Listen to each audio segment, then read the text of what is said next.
انسانیت کا سلسلہ چلانے کے لیے حضرت آدم علیہ السلام کی پسلی سے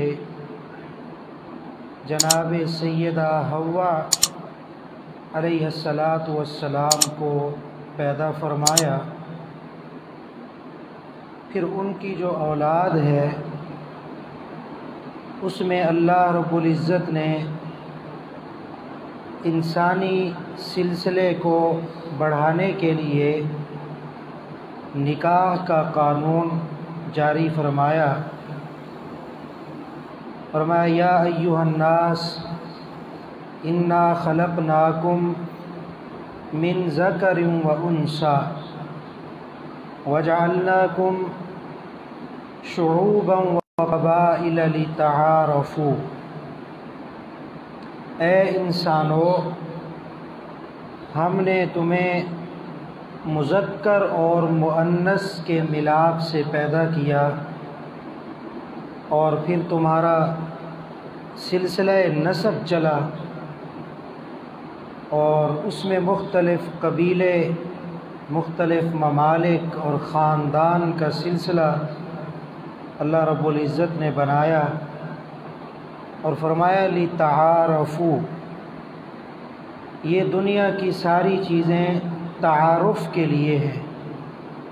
بھئی آپ کا خاندان کون سا ہے، آپ کا قبیلہ کون سا ہے، آپ کون سی لینگویج بولتے ہیں، یہ ساری چیزیں تعارف کے لیے ہیں۔ اللہ کا یہ قانون نہیں کہ فلاں خاندان جنت میں جائے گا، فلاں جہنم میں جائے گا، فلاں زبان بولنے والے وہ جنتی ہیں اور فلاں زبان بولنے والے جہنمی ہیں، ایسی بات نہیں، بلکہ فرمایا ان اکرمکم عند اللہ اتقاکم۔ زبانیں مختلف ہیں، خاندان مختلف ہے، شکل و شباہت، کنبہ قبیلہ، یہ ساری چیزیں مختلف ہیں، لیکن اللہ کے معزز وہ ہے جو متقی ہے، جو پرہیزگار ہے، اللہ سے ڈرنے والا ہے۔ ان اکرمکم عند اللہ اتقاکم، جو تم میں سے متقی ہے، پرہیزگار ہے، وہ اللہ کے ہاں معزز ہے۔ اگر تقوی نہیں، پرہیزگاری نہیں، دینداری نہیں، دنیاوی اعتبار سے عہدہ ہے، ترقی ہے، پیسہ ہے، مال ہے، تو ایسے لوگوں کی عزت بعض اوقات لوگ لالچ کی وجہ سے کرتے ہیں یا بعض اوقات خوف کی وجہ سے کرتے ہیں، بھئی اس کا عہدہ ہے، اس کی طاقت ہے، کہیں یہ ہمیں نقصان نہ پہنچائے، دل سے عزت نہیں ہوتی۔ لیکن جب بندہ پرہیزگار بن جاتا ہے، جب بندہ متقی بن جاتا ہے، تو اللہ رب العزت کے ہاں اس کی عزت بن گئی۔ پھر اللہ رب العزت اس کی محبت آسمانوں میں جو مخلوق ہے اللہ اس پہ محبت اتار دیتے ہیں۔ پھر آسمان والوں سے آگے چل کے دنیا میں اور پھر ساری مخلوق اللہ کی محبت کرنے لگتی ہے کہ یہ بندہ اللہ کا بھی محبوب ہے، ہم بھی اس سے محبت کریں۔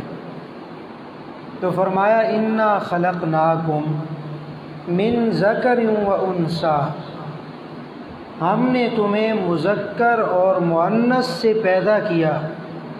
ماں باپ کا سلسلہ اللہ تعالیٰ نے بنایا، جانور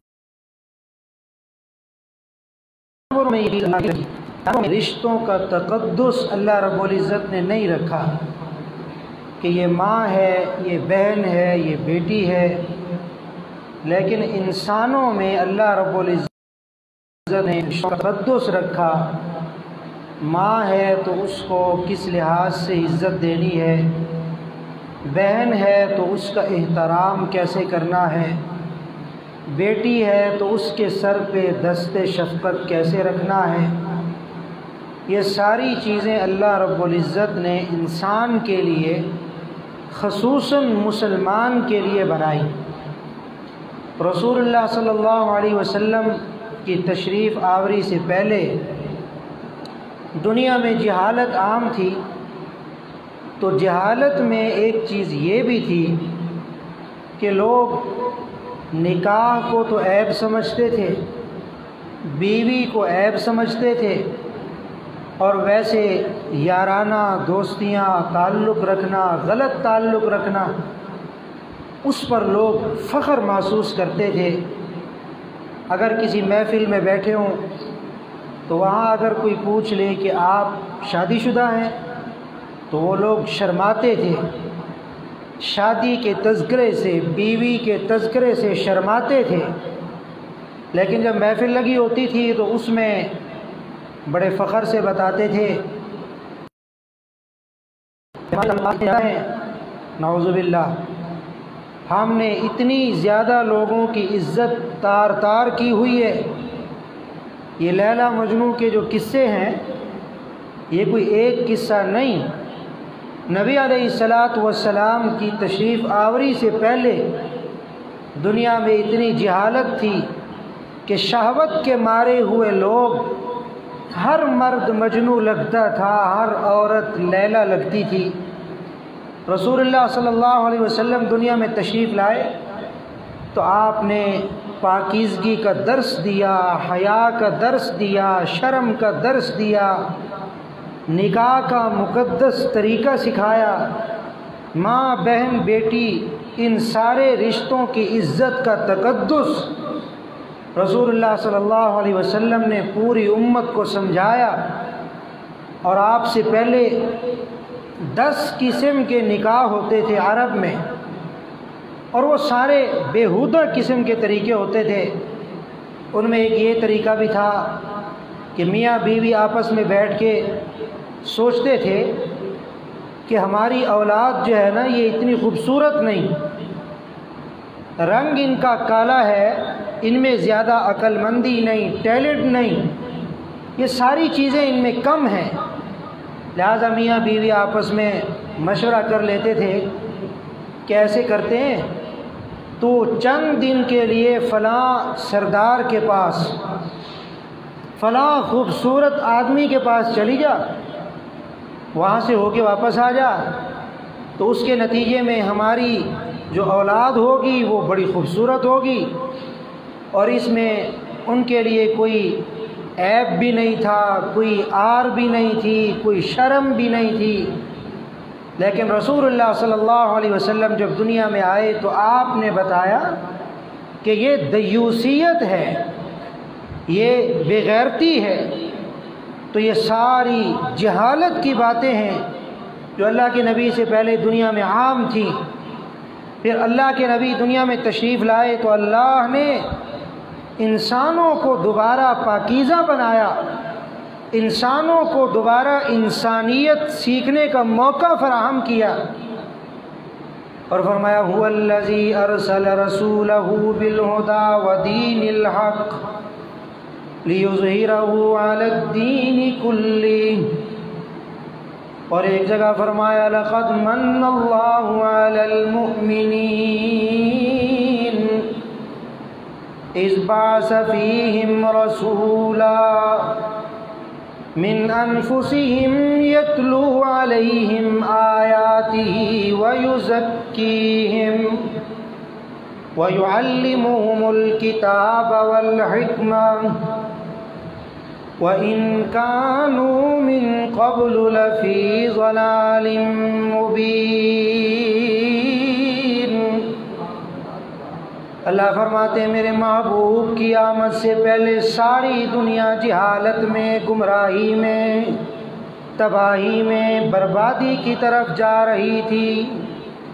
پھر میں نے احسان کیا تمہارے اوپر اور تمہیں اپنے آخری نبی محمد الرسول اللہ صلی اللہ علیہ وسلم کی امت میں پیدا فرما دیا۔ جب تک نبی علیہ السلام دنیا میں رہے آپ کی وجہ سے برکات کا نزول ہوتا رہا، رحمتوں کا نزول ہوتا رہا، اللہ کی طرف سے خاص برکات اترتی رہیں انسانیت پر۔ پھر جب آپ نے دنیا سے پردہ فرمایا تو اعلان فرما دیا خیر القرون قرنی ثم الذین یلونہم ثم الذین یلونہم ثم الذین یلونہم۔ فرمایا دنیا کے لوگوں سب سے بہترین زمانہ میں محمد مصطفیٰ کا زمانہ ہے، پھر میرے بعد والا زمانہ یلونہم صحابہ اکرام کا زمانہ، پھر اس کے بعد والا زمانہ یعنی تابعین کا زمانہ، پھر تبع تابعین کا زمانہ، پھر جیسے جیسے وقت گزرتا جائے گا اللہ کے نبی سے ہم دور ہوتے چلے جائیں گے، برکتیں بھی کم ہوتی چلی جائیں گی، رحمتیں بھی کم ہوتی چلی جائیں گی۔ ایک بہت بڑے محدث گزرے ہیں، انہوں نے ایک بہت بڑی حدیث کی خدمت بھی کی۔ آپ ایک لفظ سنتے ہیں صحاح ستہ، صحاح کا معنی صحیح حدیث کی کتابیں، اور ستہ کا معنی 6 بڑی بڑی کتابیں، 6 حدیث کی۔ تو اس میں ایک کتاب ہے ترمذی، جس کو امام محمد بن عیسیٰ ترمذی رحمۃ اللہ علیہ نے لکھا، اور یہ ایسے سمجھیں فقہ کا انسائکلوپیڈیا ہے، فقہ کی بنیاد ہے یہ کتاب۔ تمام فقہیں جو دنیا میں موجود ہیں، ان فقہا کے جو دلائل ہیں، وہ اگر آپ کو حدیث کے ذخیرے میں تلاش کرنے ہوں تو آپ کو بڑی آسانی سے وہ امام ترمذی رحمۃ اللہ علیہ کی کتاب میں مل جائیں گی۔ اللہ نے اتنی بڑی خدمت لی ان سے، اور نبی علیہ الصلوۃ والسلام نے حدیث کی خدمت کرنے والوں کے لیے دعا مانگی اللہ سے۔ فرمایا نزل اللہ عبدا سمع مقالتی فحفظها ووعاها۔ اللہ خوش خرم رکھے، اللہ تر و تازہ رکھے ایسے لوگوں کو جنہوں نے میں محمد مصطفیٰ صلی اللہ علیہ وسلم کی گفتگو کو سنا، فحافظها، پھر اس کو سینے میں محفوظ کیا، پھر اس کی ویسے بھی حفاظت فرمائی، لکھ کر حفاظت فرمائی، آگے شاگردوں کو پڑھا کر حفاظت فرمائی۔ تو ایک بڑا مقام ہے محدث کا، جس نے حدیث کی خدمت کی ہو۔ تو اللہ نے امام ترمذی رحمۃ اللہ علیہ کو جہاں باطنی حسن سے نوازا تھا، وہاں ظاہری حسن بھی اللہ نے بے پناہ دیا۔ انسان سارے خوبصورت ہیں، اللہ کی بنائی ہوئی مخلوق ہے، اللہ کی ساری تخلیق حسین ہے، لیکن انسان ماشاءاللہ پھر اللہ نے اس میں درجے رکھے، بعض بہت زیادہ حسین، بعض گندم گوں رنگ والے، اور بعض اللہ نے انتہا درجے کے کالے کلوٹے بھی پیدا کیے۔ اللہ نے دونوں چیزیں پیدا کی، حسن بھی پیدا کیا، بدصورتی بھی اللہ نے پیدا کی، اچھے اخلاق بھی بنائے، برے اخلاق بھی بنائے، اللہ نے صحت مند لوگ بھی بنائے، معذور لوگ بھی بنائے، بیمار لوگ بھی بنائے، عقل مند بھی بنائے، پاگل بھی بنائے۔ یہ ساری چیزیں اللہ نے اس لیے بنائیں تاکہ تقابل ہو۔ جب صحت مند بیمار کو دیکھے تو اس کے مقابلے میں اس کی زبان پر اللہ کا شکر آئے۔ کوئی حسین آدمی اپنے حسن کو دیکھے، پھر اس کے سامنے کوئی بدصورت آئے تو اس کے دل میں شکر کے جذبات پیدا ہوں، یا اللہ دیکھا وہ بھی تیری مخلوق ہے، اس کو اتنا کالی رنگت والا بنایا، اور تیرا کتنا فضل ہے کہ مجھے اتنا حسین بنایا۔ تو امام ترمذی رحمۃ اللہ علیہ کو اللہ نے باطنی حسن کے ساتھ ساتھ ظاہری حسن سے بھی نوازا، اور پھر علم حدیث پڑھنا پڑھانا، قرآن پڑھنا پڑھانا، اس کی وجہ سے انوارات، تجلیات، برکات وہ بھی ساری چہرے پر اترتی تھیں۔ تو سونے پہ سہاگا ہو جاتا تھا، حسن دوبالا ہو جاتا تھا۔ ایک عورت دل میں بڑے برے جذبات رکھتی تھی، موقع ملے کبھی محمد بن عیسیٰ ترمذی کے پاس جاؤں، کبھی اس کو موقع دوں تاکہ وہ میری عزت، اپنی عزت خراب کر سکے، لیکن اسے موقع نہیں ملتا۔ ایک دفعہ وہ آئی اور اس نے دیکھا آج بڑا موقع ہے، مسئلہ پوچھنے کے بہانے سے امام ترمذی کی محفل میں آ کے بیٹھ گئی۔ جب سارے لوگ چلے گئے، دیکھا امام صاحب الگ ہیں، تو اس نے باتوں ہی باتوں میں چہرے سے نقاب الٹ دیا تاکہ یہ میرا حسن دیکھ کر، جمال دیکھ کر فریفتہ ہو جائیں۔ لیکن اللہ نے دستگیری فرمائی، اللہ نے حفاظت فرمائی۔ امام ترمذی رحمۃ اللہ علیہ نے جب دیکھا نا کہ اس کی نیت خراب لگ رہی ہے، تو آپ اللہ کے خوف سے اتنا روئے، داڑھی مبارک تر ہو گئی، چہرہ مبارک آنسوؤں سے بھر گیا، رو کر یہ کیفیت ہو گئی کہ وہ عورت بھی رونے لگ گئی۔ اتنا اللہ کا ڈر، اتنا خوف۔ آج میں اور آپ بھی اپنے دل پہ ہاتھ رکھیں، میری آپ کی کیا کیفیت ہے؟ ہم کن حالات میں وقت گزار رہے ہیں؟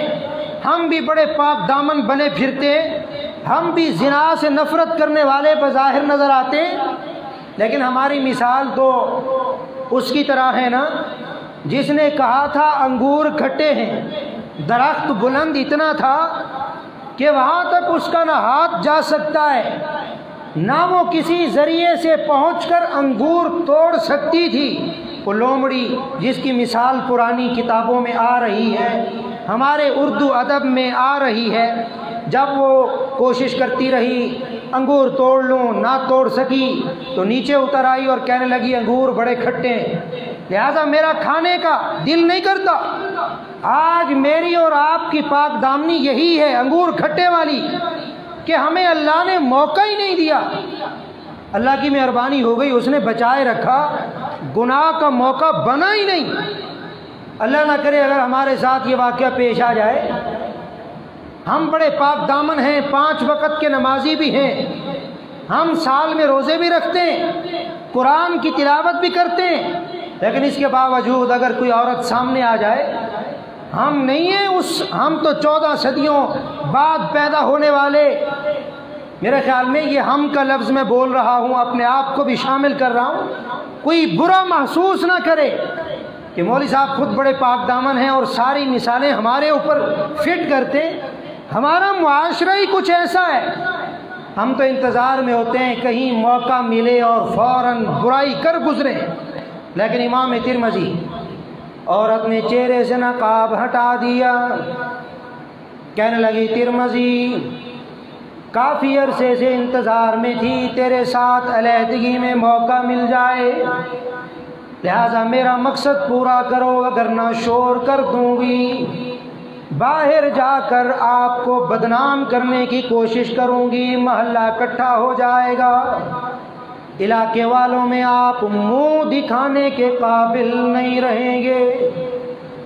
قرآن کہتا ہے وَلِمَنْ خَافَ مَقَامَ رَبِّهِ جَنَّتَانِ،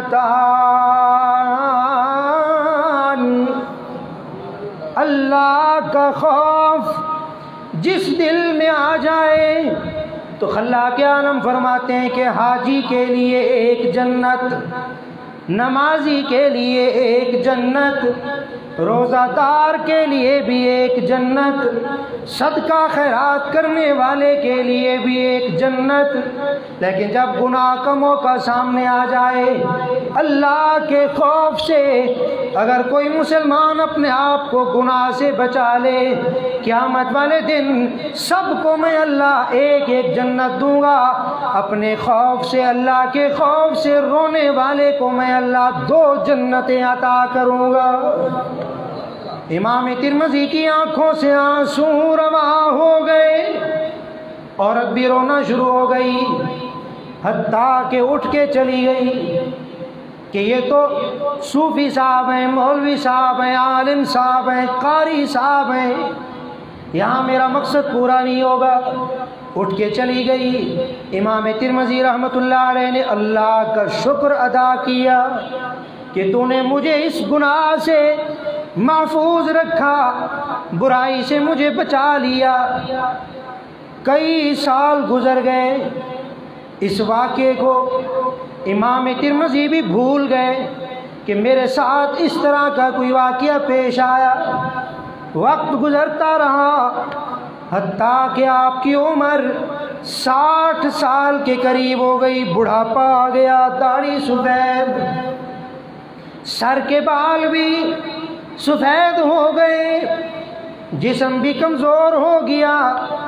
امام ترمذی رحمۃ اللہ علیہ ایک دن علیحدگی میں بیٹھے اچانک پرانی باتیں یاد آنا شروع ہو گئیں، جیسے کبھی کبھی ہمارے ساتھ بھی ایسے ہوتا ہے۔ بچپن یاد آ گیا، سکول یاد آ گیا، مدرسہ یاد آ گیا، بچپن کی گلیاں، محلے اور بچوں سے کھیلنا جیسے یاد آ جاتا ہے۔ امام ترمذی رحمۃ اللہ علیہ کو بھی بہت پرانی بات یاد آ گئی کہ ایک وقت میں عورت میرے پاس آئی تھی اور اس نے مجھے گناہ کی دعوت دی تھی، لیکن اللہ نے اپنے فضل و کرم سے مجھے گناہ سے بچا لیا تھا۔ پھر امام ترمذی کے دل میں یہ خیال آیا، ترمذی اس وقت تو نوجوان تھا، تیری داڑھی بھی بالکل سیاہ تھی، اگر تو اس وقت گناہ کر لیتا، دیکھا نا اتنی لمبی عمر ہے، بعد میں توبہ کر لیتا۔ انسان ہے، دل میں خیال آ گیا۔ ہمارے دل میں ایسے سینکڑوں خیالات روزانہ جنم لیتے ہیں، لیکن اہل اللہ کا مقام کچھ الگ ہوتا ہے، جن کے دل کی تار اللہ رب العزت سے جڑ جائے ان کا معاملہ ذرا الگ ہوا کرتا ہے۔ امام ترمذی کے دل میں خیال آیا، اس وقت نہ کر لیتا اور پھر اتنی لمبی زندگی ہے، بعد میں توبہ کر لیتا، لیکن پھر فوراً خیال آیا کہ یہ کیا کہہ رہا ہے، اپنی نیکی پر پانی پھیرنے کی کوشش کر رہا ہے۔ اللہ نے تو تیرے اوپر اتنی بڑی مہربانی کی اور تجھے گناہ سے بچایا، اور اب تو یہ سوچ رہا ہے، یہ بری سوچ تیرے ذہن میں آ گئی۔ تو امام ترمذی ایک مرتبہ پھر رونا شروع ہو گئے، یا اللہ یہ مجھ سے غلطی ہو گئی، تو نے گناہ سے بچایا، آج میرے دل میں پھر یہ بات آ گئی اور میں سوچ رہا ہوں اس وقت گناہ کر لیتا۔ یا اللہ یہ جو غلط سوچ، غلط خیال میرے دل میں آیا نا، مجھے اس پر افسوس ہے۔ امام ترمذی دوبارہ رونا شروع ہو گئے، روتے روتے آنکھ لگ گئی اور خواب میں زیارت ہو گئی جناب سیدنا محمد الرسول اللہ صلی اللہ علیہ وسلم کی، اللہ ہم سب کو نصیب فرمائے۔ خواب میں زیارت ہو گئی تو امام ترمذی رحمۃ اللہ علیہ نے پوچھا، یا رسول اللہ صلی اللہ علیہ وسلم، آخر کیا ماجرا ہے کہ ایک وہ وقت تھا جب میرے لیے گناہ کرنے کا موقع بھی میسر تھا، جوانی بھی تھی، لیکن مجھے گناہ سے اتنی نفرت تھی کہ میں اس گناہ سے بچ گیا، لیکن آج میری عمر بھی زیادہ ہو گئی، بڑھاپا آ گیا، قبر کے قریب ہو گیا، آج میرے دل میں یہ خیال کیسے آ گیا؟ رسول اللہ صلی اللہ علیہ وسلم نے فرمایا، ترمذی جس وقت وہ عورت تیرے پاس آئی تھی تب تو جوان تھا، تب تیرا زمانہ میرے زمانے کے بہت زیادہ قریب تھا، لہذا جتنا میرے قریب تھا زمانہ، اتنی اللہ رب العزت کی رحمتیں، اتنی اللہ رب العزت کی طرف سے برکتیں تمہارے اوپر نازل ہوا کرتی تھیں۔ یہ ان برکتوں کا اثر تھا کہ تم گناہوں سے بچ گئے، اور آج جب آپ 60 سال کے ہو گئے، عرصہ بھی تو گزر گیا ہے نا، عمر جو آپ کی بڑی ہو گئی، محمد مصطفیٰ صلی اللہ علیہ وسلم کے زمانے سے اتنا دور بھی تو چلے گئے نا، جتنا دور چلے گئے اتنی رحمتیں کم، برکتیں کم، اور اتنی زیادہ فساد دنیا میں بڑھ گیا۔ لہذا ترمذی پریشان ہونے کی ضرورت نہیں، برکات اٹھ گئی، دنیا میں فتنہ فساد زیادہ آ گیا، یہ اس کا اثر ہے کہ تمہارے دلوں کی کیفیت بدل گئی۔ لہذا اس سے یہ نتیجہ نکلا، جتنا جتنا ہم لوگ قیامت کے زیادہ قریب ہوتے جائیں گے اتنا شر بڑھے گا، فتنہ بڑھے گا، فساد بڑھے گا، جہالت بڑھے گی، اور وہ سارے اعمال، سارے افعال جو جاہلیت کے زمانے میں اللہ کے نبی کی آمد سے پہلے دنیا میں ہوا کرتے تھے وہ سارے دنیا میں دوبارہ شروع ہو جائیں گے۔ وہی بیہودہ لباس دوبارہ آئے گا، وہی بیہودہ طریقہ دوبارہ آئے گا، گفتگو میں، معاشرت میں، زندگی گزارنے میں، وہ سارے طریقے آہستہ آہستہ دوبارہ دنیا میں آنا شروع ہو جائیں گے۔ نبی علیہ السلام کے آنے سے پہلے لوگ نکاح کے علاوہ ناجائز تعلقات پر فخر کرتے تھے، تو آج بھی وہ دور دوبارہ آ رہا ہے۔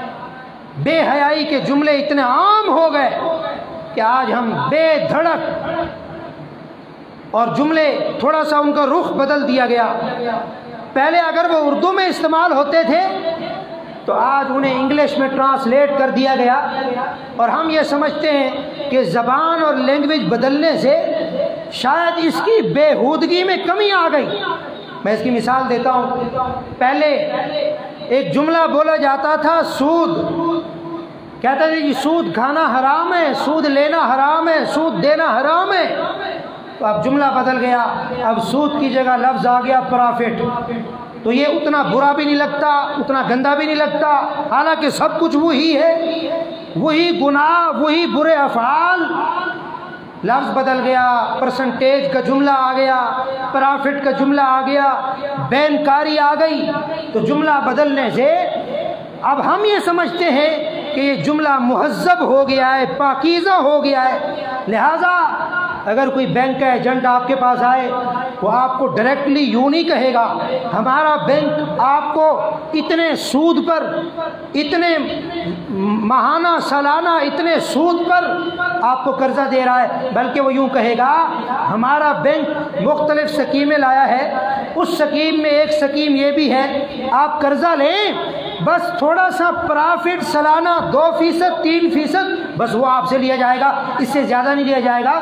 اگر ڈائریکٹ وہ آپ کو کہہ دے سود، تو کم از کم جو کلمہ پڑھنے والا مسلمان ہے اس کو ایک دفعہ تو غصہ آئے گا کہ ظالم تو مجھے حرام کھلانے آ گیا۔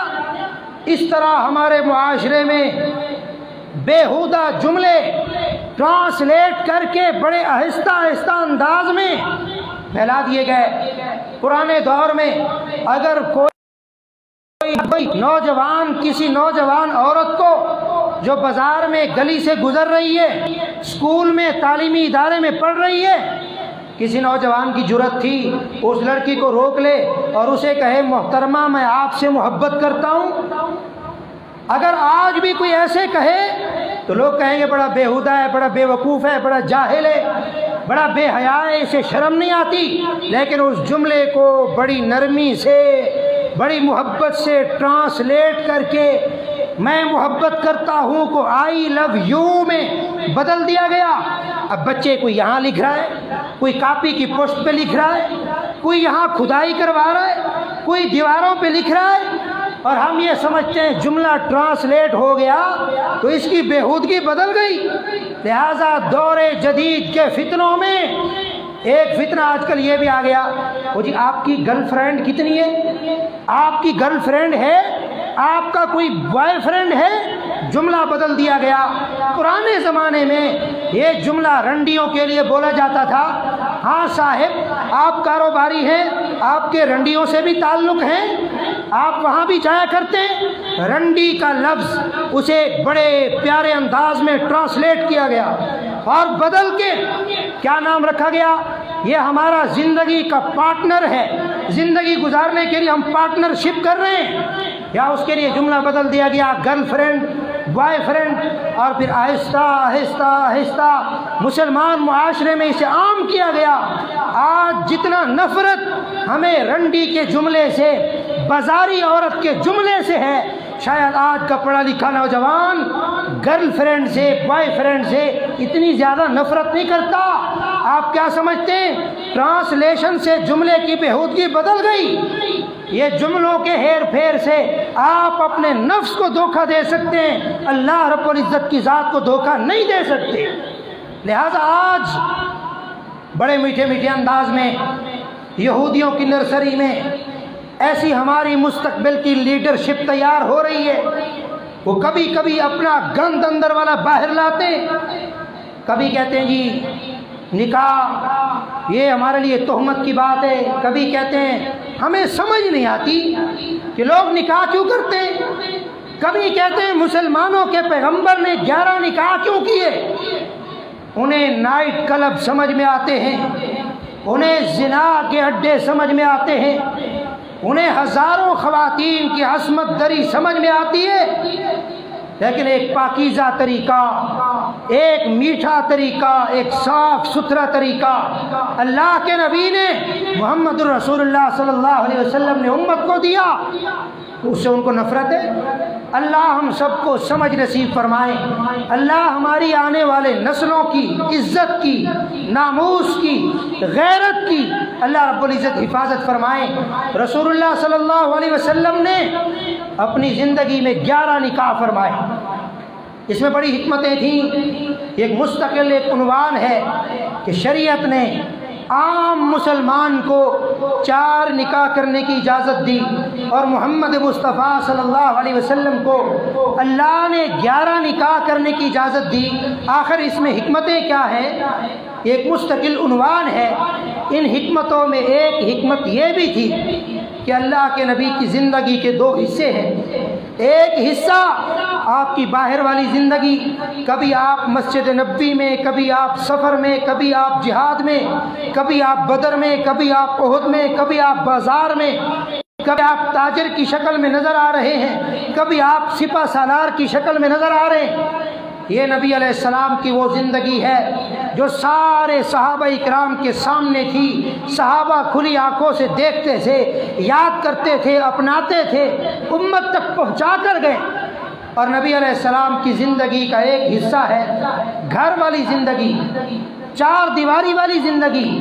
گھر میں انسان وقت گزارتا ہے، بیوی کے ساتھ سلوک کیا رکھنا ہے، بچوں کے ساتھ سلوک کیا رکھنا ہے، بیٹیوں کے ساتھ رویہ کیسا رکھنا ہے، ماں باپ کے ساتھ حسن سلوک بیوی کی موجودگی میں کیسے کرنا ہے۔ یہ ایک الگ زندگی ہے، الگ نظام ہے۔ نبی علیہ السلام کی آدھی زندگی گھر والی، آدھی زندگی باہر والی زندگی صحابہ نے محفوظ کی، گھر والی زندگی امہات المومنین نے محفوظ کی۔ اللہ نے اجازت دی میرے محبوب 11 نکاح کریں، اس لیے کہ آپ کی گھر والیاں امت کی صرف مائیں نہیں، امت کی استانیاں بھی ہیں۔ جیسے ایک ماں اپنے بچوں کی تربیت کرتی ہے، اپنے بچوں کو کھانا پینا، اٹھنا بیٹھنا، سونا جاگنا ایک ماں سکھاتی ہے، میرا نبی تیری گھر والیاں امت کی مائیں ہیں، یہ مائیں بن کر اپنی امت کو سکھائیں گی نبی کا طریقہ، گھر میں رہنے کا طریقہ۔